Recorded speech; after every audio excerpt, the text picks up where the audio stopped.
हाय, हम अवनी आर्या और आप देख रहे हैं नागपुर न्यूज बुलेटिन। आइए नजर डालते हैं दिन भर की कुछ खबरों पर। नागपुर में पहली बार इंडियन साइंस कांग्रेस का इवेंट होने जा रहा है। मंगलवार 3 जनवरी को Rashtra Sant Tukdoji Maharaj Nagpur university campus Amravati road में 108 इंडियन साइंस कांग्रेस का शुभारंभ होने जा रहा है।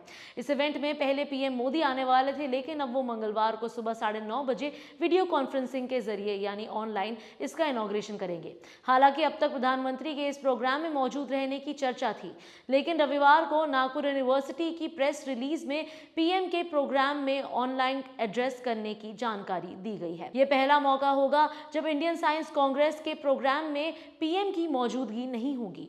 अब तक जितने भी इंडियन साइंस कांग्रेस के प्रोग्राम हुए हैं, उसका इनॉग्रेशन पीएम के हाथों और एंडिंग प्रेसिडेंट के हाथों होते आया है। नया साल किसी का शांति के साथ बीतता है तो कईयों बार गलत लोगों और शराबियों के कारण माहौल खराब भी हो जाता है। ऐसा ही कुछ अमरावती रोड के सुराबोड़ी के डबलिन 88 होटल में हुआ, जहां पर गुस्साए लोगों ने होटल में जमकर तोड़फोड़ की। जानकारी के मुताबिक इस होटल में 31 की पार्टी का आयोजन किया गया था। लोगों से कहा गया था कि वो सुबह 4 बजे तक पार्टी कर सकते हैं। खाली इलाका होने की वजह से यहाँ पर कपल ज्यादा आए थे। इनमें लड़के, लड़कियां और माइनर्स भी थे। रात 12 बजे के समय सेलिब्रेशन के दौरान कुछ एंटी सोशल एलिमेंट्स के ग्रुप ने अपने हस्बैंड के साथ डांस कर रही एक महिला से छेड़खानी कर दी। हस्बैंड ने इसको लेकर छेड़खानी करने वालों को डांटा तो इससे गुस्साए एक युवक ने महिला पर शराब की बोतल से हमला कर दिया। ये देखकर अपने परिवार के साथ आए दूसरे लोग भी उस महिला और उसके पति के सपोर्ट में आ गए। इसी बीच इन एंटी सोशल एलिमेंट्स ने माइनर लड़कियों से छेड़खानी शुरू कर दी। ज्यादा बाउंस नहीं होने की वजह से होटल के हालत बेकाबू हो गए। इसी दौरान गुस्साए लोगों ने होटल के सामान की तोड़फोड़ शुरू कर दी तो कुछ लोग बियर के डिब्बे भी चुरा कर भाग गए। इस दौरान कुछ पुलिस वहां मौजूद थे, लेकिन हालात को बिगड़ते हुए उन्होंने एक्स्ट्रा फोर्स मंगवा ली। इस दौरान सीनियर ऑफिसर्स भी होटल पहुंचे। पुलिस के पहुंचते ही पार्टी के आयोजक फरार हो गए।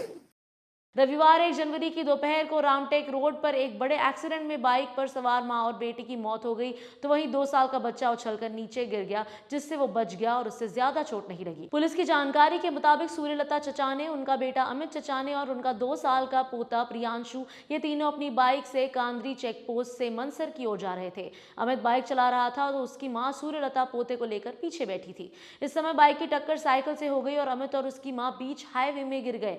पीछे से आ रहे तेज रफ्तार ट्रक ने दोनों को कुचल दिया, जिसमें दोनों की जगह पर ही मौत हो गई। छोटा बच्चा उछलकर मिट्टी पर गिरने की वजह से उसे ज्यादा चोट नहीं आई। बच्चे को हॉस्पिटल में एडमिट किया गया है। इस मामले में पुलिस आगे की जांच कर रही है। विंटर सेशन खत्म होने के बाद सिविल लाइंस के विधायक निवास की साफ सफाई करने के दौरान शराब की खाली बोतलें बरामद हुई है। जानकारी के मुताबिक ये बोतल्स बिल्डिंग नंबर 3 से मिली है। अब सवाल ये उठ रहा है कि इतनी सिक्योरिटीज होने के बावजूद भी शराब की बोतल्स अंदर पहुंची कैसे। देखने में आया है कि ज्यादातर एमएलए प्राइवेट होटल्स में रहते हैं और उनके कार्यकर्ता सिक्योरिटीज और उनके पीए विधायक निवास में रहते हैं। विधायक निवास के शराब मिलने से अब शहर भर चर्चा जोरों पर है। इससे पहले ही विधायक निवास में शराब मिलने की खबरें सामने आई थी। शहर में एक्सीडेंट्स होने का सिलसिला नहीं रुक रहा है। ऐसी एक सोमवार को भी एक एक्सीडेंट हुआ। सोमवार 2 जनवरी को नागपुर उमरेड रोड के चंपा गांव के पास एक एक्सीडेंट हो गया, जिसमें एक कार पलट गई। इस कार में कौन सवार था और कितने लोग इसमें इंजर्ड हुए हैं, उसकी जानकारी अभी सामने नहीं आई है। ग्रामीण पुलिस इस मामले में आगे की इन्वेस्टिगेशन कर रही है। इस वीडियो के प्रोड्यूसर है विक्रांत शांडिलिया, स्क्रिप्ट लिखी है शमानंद तायडे ने और कैमरा के पीछे है नितिन मानकर। आज के लिए इतना ही। कल फिर मिलेंगे नई न्यूज बुलेटिन के साथ। Nation Next News Hub for New India.